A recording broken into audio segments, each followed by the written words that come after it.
Assalamualaikum warahmatullahi wabarakatuh. Perkenalkan, nama saya M. Raihan dengan NIM 2402027. Dosen pengampu Salmiati MPD PhD. Saya dari program studi Agroteknologi Institut Teknologi Perkebunan Pelalawan Indonesia. Saya di sini ingin memperlihatkan laporan praktikum saya dengan judul Sel.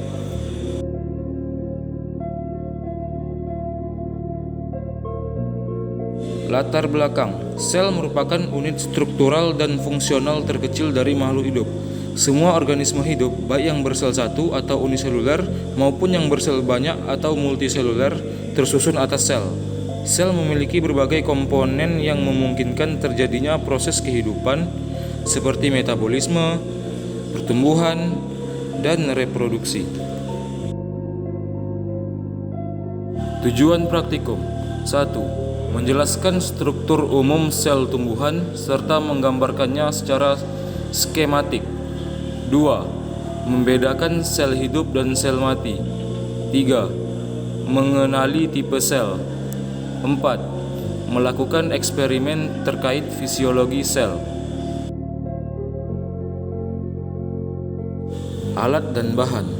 Alat: mikroskop, gelas benda, gelas penutup, jarum, preparat, silet, kobokan, dan pipet tetes. Untuk bahan ada cabai dan rheodiscolor. Cara kerja: pertama, siapkan alat dan bahan, lalu iris tipis belakang daun reo dan ujung cabai menggunakan silet. Kemudian letakkan daun reo dan cabai yang sudah dipotong ke kaca benda, lalu ditutup menggunakan kaca penutup. Lalu teteskan air, kemudian setelah itu letakkan gelas kaca ke mikroskop, lalu lihat bahan yang diletakkan ke mikroskop. Berikut adalah video pelaksanaan praktikum dengan bahan cabai dan rheodiscolor.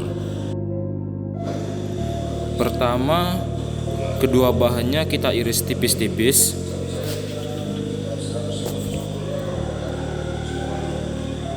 Lalu kedua bahan tadi diletakkan di atas kaca preparat dan lalu teteskan dengan air. Setelah itu kita cek dengan menggunakan mikroskop bentuk selnya.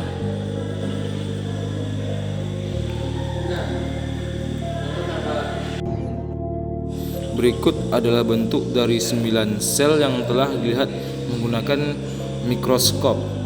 Ada rheodiscolor, cabai, daun durian, bayam duri, jagung, kencur, begonia, buah pir, dan empulur ketela. Pembahasan sel rheodiscolor. Sel rheodiscolor sering digunakan dalam praktikum biologi untuk mengamati proses osmosis dan plasmolisis. Ketika sel ini ditempatkan dalam larutan hipotonik, air masuk ke sel, menyebabkan sel menjadi turgid atau mengembang.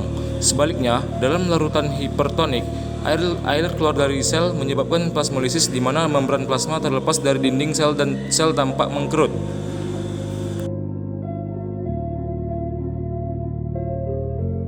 Pembahasan sel cabai. Sel cabai atau Capsicum sp terdiri dari dinding sel, membran plasma, vakuola, dan kloroplas. Dinding sel memberikan dukungan, sementara membran plasma mengatur transportasi zat. Sel cabai juga mengandung kapsaisin yang memberi rasa pedas dan berfungsi sebagai pertahanan, serta pigmen seperti karotenoid dan antosianin yang memberikan warna dan menarik penyerbuk. Kesimpulan sel rheodiscolor. Sel rheodiscolor merupakan contoh ideal untuk mempelajari prinsip dasar osmosis dan plasmolisis pada sel tumbuhan. Proses-proses ini penting untuk memahami bagaimana sel berinteraksi dengan lingkungannya, serta bagaimana keseimbangan air dan zat terlarut diatur dalam tubuh tumbuhan. Selain itu, pengamatan sel rheodiscolor dapat memberikan pemahaman lebih dalam tentang peran dinding sel dan vakuola dalam menjaga keseimbangan struktural dan fisiologis sel. Kesimpulan sel cabai.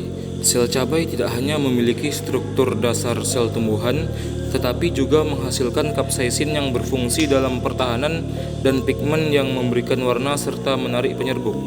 Kedua karakteristik ini mendukung kelangsungan hidup dan reproduksi tanaman cabai.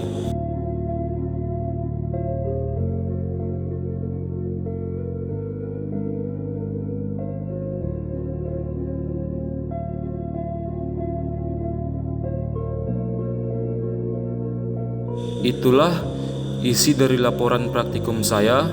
Saya ucapkan terima kasih karena telah menonton sampai habis.